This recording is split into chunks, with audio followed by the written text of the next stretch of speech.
Ina Finogénova, todo tuyo. Vamos. ¿A qué me invitan? El análisis internacional de Ina Finogénova. El pasado fin de semana, unos 170 millones de estadounidenses sintieron en sus propios dispositivos la importancia y el respeto que tiene Estados Unidos a sus convicciones más sagradas y irrenunciables, la libertad de expresión y la libre competencia. Durante unas 13 horas, la red social TikTok dejó de estar disponible en todo el país y no por ningún fallo informático, sino porque entró en vigor una ley sobre la suspensión de su funcionamiento. Los chinos siempre prohíben nuestras redes sociales en China porque no son una democracia como nosotros. Nosotros primero aprobamos una legislación y después de ello ya procedemos a bloquear. Este fue el mensaje que aparecía si se intentaba acceder a TikTok desde Estados Unidos. TikTok no está disponible en estos momentos. Una ley de prohibición de TikTok entró en vigor en Estados Unidos. Lamentablemente, esto significa que de momento no puedes usar TikTok. Y seguía, estamos de suerte porque el presidente Trump indicó que trabajaría con nosotros en una solución para restablecer TikTok en cuanto asuma la presidencia. Por favor, permanezcan atentos. Vaya, o sea, que Donald Trump, que, dicho sea de paso, dio inicio a toda esta cruzada contra TikTok durante su primer mandato, ahora les refrescaremos la memoria, resulta que acaba de salvar a la red social china de la censura. Antes de contar su cruzada, que se remonta años atrás y que, por cierto, tiene poco de preocupaciones por la seguridad y mucho de geopolítica, hagamos un repasito cronológico de los días previos al bloqueo, el bloqueo en sí y el posterior desbloqueo, porque tiene telita marinera. Tiene telita. En abril, la administración Biden, que como vemos heredó la animadversión hacia TikTok del gobierno anterior de Donald Trump, promulgó una ley que obligaba a ByteDance, empresa tecnológica china, que es en parte dueña de la plataforma, a venderla a propietarios estadounidenses antes del 19 de enero de 2025. En caso contrario, quedaría prohibido su uso en el territorio de Estados Unidos.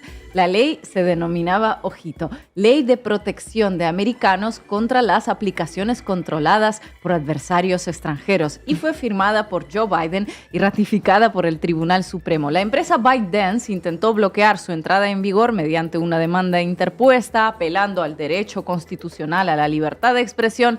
Pero todo fue en vano. Resultó que la primera enmienda de la Constitución, en este caso, no aplicó.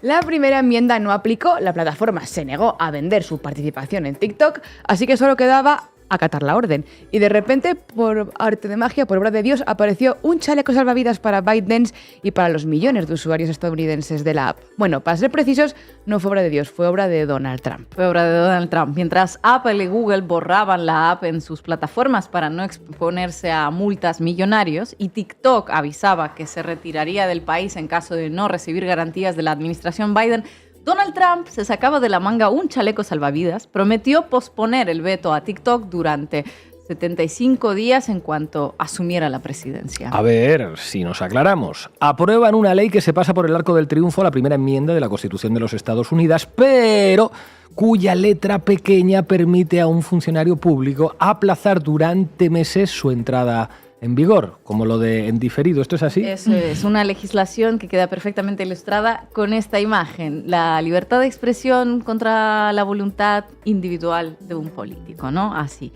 Total, que Donald Trump, por fortuna de TikTok, tal y como la propia plataforma reconoció en sus comunicaciones oficiales, la salvó por 75 días. Algún arreglo habrá existido ahí si hasta el CEO de la plataforma, a quien mencionó Irene en su sección, se le ha visto en la inauguración de Trump al ladito de quien dirigirá la inteligencia nacional, Tulsi Gabbard.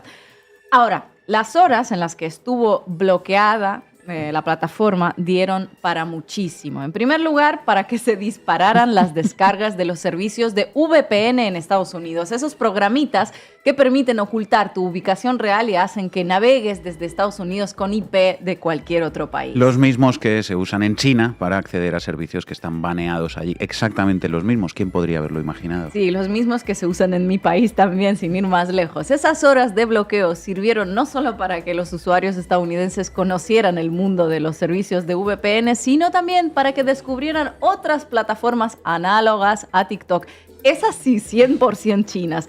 Al menos 700.000 nuevos usuarios se habrían registrado en RedNote, una red social china que tuvo que movilizar a sus moderadores angloparlantes para atender a la oleada de nuevos usuarios estadounidenses que se denominaron TikTok Refugees, refugiados de TikTok.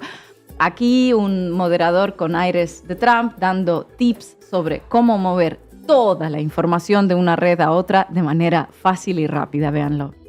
Ladies and gentlemen, TikTok refugees, welcome. You finally made it to RedNote, a place you can start over. But here's the exciting part. I've got one solution for you. I always do. You don't have to leave your TikTok life behind. With my method, you're going to be able to move your entire account, your content, your information, your everything, all the way from TikTok straight to RedNote. Let me walk you through it. Vamos, que lo cierto es que le salió redonda la jugada a la administración Biden y el Tribunal Supremo de los Estados Unidos. Para proteger a los americanos de la influencia maligna de los vídeos del TikTok, los redirigieron con todos sus metadatos a una red social china de pura cepa, cuyo nombre original es Xiaoyongshuaca. Y si a Estados Unidos le preocupa que sus ciudadanos entreguen sus datos a TikTok, cuyos propietarios pues tienen pasaportes de Singapur, de Japón o del propio Estados Unidos, la migración a Xiaoyongshuaca ya es directamente abrazar al Partido Comunista Chino y al camarada Xi Jinping. Esta plataforma sí que alberga toda la información en el territorio chino y cumple las leyes de ese país, dejando a sus propietarios fuera del alcance de la legislación estadounidense. Así que bienvenidos sean centenares de miles de refugiados tiktokeros americanos a RedNote. Todo un win-win, total, que después de horas de este circo, porque no hay otra forma de calificar a esto, el funcionamiento de TikTok finalmente se restableció, pero claro, temporalmente. A ver qué pasa al cabo de esos 75 días que la ley sigue vigente y está ratificada, vaya. Lo curioso de todo, como decías al principio, es que la cruzada contra TikTok la empezó quien hoy se convirtió en su salvador, Donald Trump. Casi al inicio de su primer mandato le mostró a la compañía dos caminos. Uno, la venta forzosa y dos, la prohibición de operar en el país. Las acusaciones que se lanzaron en aquel momento no fueron nuevas y casi todas giraron en torno a que TikTok podría usarse como herramienta de espionaje por parte de Pekín. Y como sabemos, para espionaje están Skype o Facebook o directamente la Agencia Nacional de Seguridad estadounidense. Nada de chinos. TikTok siempre ha negado cualquier puerta trasera en su aplicación y para protegerse de esas acusaciones cumplió con todo lo que se les solicitó desde Estados Unidos. Crearon un centro de transparencia en Los Ángeles y hasta nombraron director ejecutivo al estadounidense Kevin Mayer, que anteriormente trabajó en una empresa tan vinculada a los servicios secretos chinos como Disney. Pero ni por esas. Trump siguió presionando para que la plataforma dejase de operar en Estados Unidos y luego, casi por arte de magia, apareció Microsoft solidaria con las preocupaciones del presidente y dispuesta a absorber TikTok para resolver los agujeros de seguridad y con ello acceder de paso a los centenares de millones de dólares de beneficios que reportaba la app en aquellos años en el país. Una minucia sin importancia, por supuesto. Ellos todo por el bien de la patria.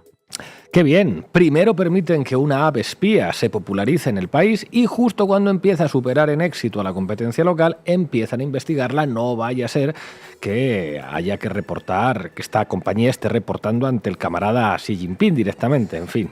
Eso, que no van muy rápidos de reflejos. No, total, que la empresa, como digo, cumplió todo y decir a día de hoy que es China no es del todo riguroso. Irene ya explicó, ¿no?, las propiedades que hay ahí. Se estima que aproximadamente un 60% de su propiedad está en manos de inversores extranjeros. El banco japonés SoftBank, accionistas con pasaportes de Singapur o Estados Unidos y un 20% de los propios trabajadores del TikTok, la mayoría de los cuales se radican en Estados Unidos. Oficialmente el gobierno chino tiene como un 1%.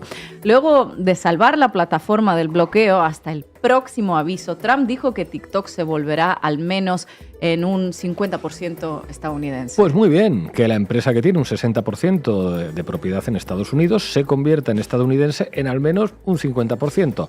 Hagamos TikTok grande de nuevo, grande y quizá un poquito más chino que antes. En fin, gracias, Ina. En cuanto a TikTok, presidente Trump, gente de su equipo usted y su equipo advertían de los peligros de TikTok. ¿Qué le hizo cambiar de opinión? Pues depende del acuerdo. Igual no cumplo con el acuerdo, si cumplo con el acuerdo. TikTok no vale nada, no vale nada si yo no lo apruebo. Eso me lo dijo la gente que es su dueña. Si yo no hago el acuerdo, no vale nada. Si sí hago el acuerdo, vale tal vez $1 billón, $1 billón. Entonces, si hago el acuerdo, estoy hablando de hacerlo por Estados Unidos. Si hago el acuerdo por Estados Unidos, entonces creo que nos debe tocar la mitad. Creo que Estados Unidos debe tener derecho a tener la mitad de TikTok. Y felicidades, TikTok tiene un buen socio. Nacionalizando cosas. A ver si se les pega a algunos. En fin, hoy nos acompaña Ekaiz Cancela. Ekaiz, muchísimas gracias por atender una vez más a Canal Red. Gracias a ustedes por problematizar la propiedad de los medios de comunicación. Buenas tardes, Ekaiz. Muchas gracias por estar aquí. Estábamos repasando ahora un poco esa cronología de la cruzada de Estados Unidos contra TikTok. Primero la administración Trump, luego la administración Biden. ¿Por qué tuvieron ese problema con esa plataforma de vídeos? ¿Cuánto hubo ahí de geopolítica y cuánto hubo ahí de preocupaciones por la seguridad de los usuarios y todo eso?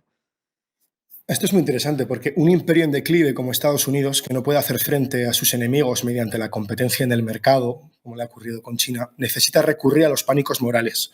Ocurrió con las fake news y Rusia y ocurre ahora con lo que se llama Sinotech-Las. Tratan de poner el foco en las aplicaciones chinas, como vimos con Huawei, para desplazar la desconfianza de la opinión pública sobre ellas. Es una forma que yo llamo de regulación soft, basada en una guerra ideológica y cultural, y no tanto en medidas regulatorias. Creo que así es la geopolítica en el área del espectáculo.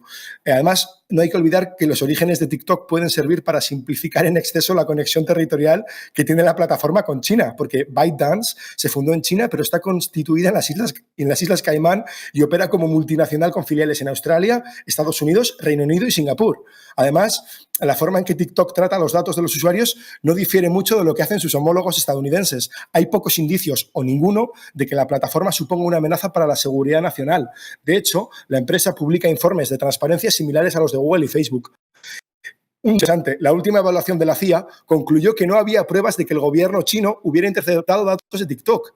Al contrario, existen pruebas de que Obama espió a Merkel y a otros gobiernos europeos o que Cambridge Analytica es una prueba de que Facebook puede influir en las elecciones. Por no hablar de todos los operativos de la CIA y el PEN durante el último siglo, creando golpes de Estado en América Latina. El de Allende es el más claro, pero ocurrieron, no sé si fueron 50 en 20 años, ¿no? Y en este contexto creo que hay otro elemento, que es evitar los riesgos cibernéticos que implicaría TikTok, también implica crear una regulación sobre protección de datos y un marco regulatorio sobre privacidad que protegiera a los usuarios de una manera en que no es posible porque afectaría al resto de compañías estadounidenses. Entonces, el telón de fondo de la postura de Trump hacia TikTok es una excusa para proteger a sus empresas, porque el mercado libre nunca es libre, siempre es una... Esto solo lo creen las élites europeas. Tanto China como Estados Unidos saben que el mercado siempre está sujeto a cuestiones políticas, que es una lucha entre estados. Entonces hay que hacerse las preguntas: ¿quién puede extraer valor económico en la economía de las plataformas? ¿Quién puede ejercer influencia ideológica a través de sistemas sociotécnicos? ¿Y quién disfruta de las ventajas estratégicas del control y el acceso a los datos y a las infraestructuras? ¿Los estados en su giro autoritario o las comunidades en un giro hacia una democracia radical y real, ¿no? Que son las proclamas del 15M casualmente? Muchísimas gracias por atender a la base. Hasta pronto. A ustedes.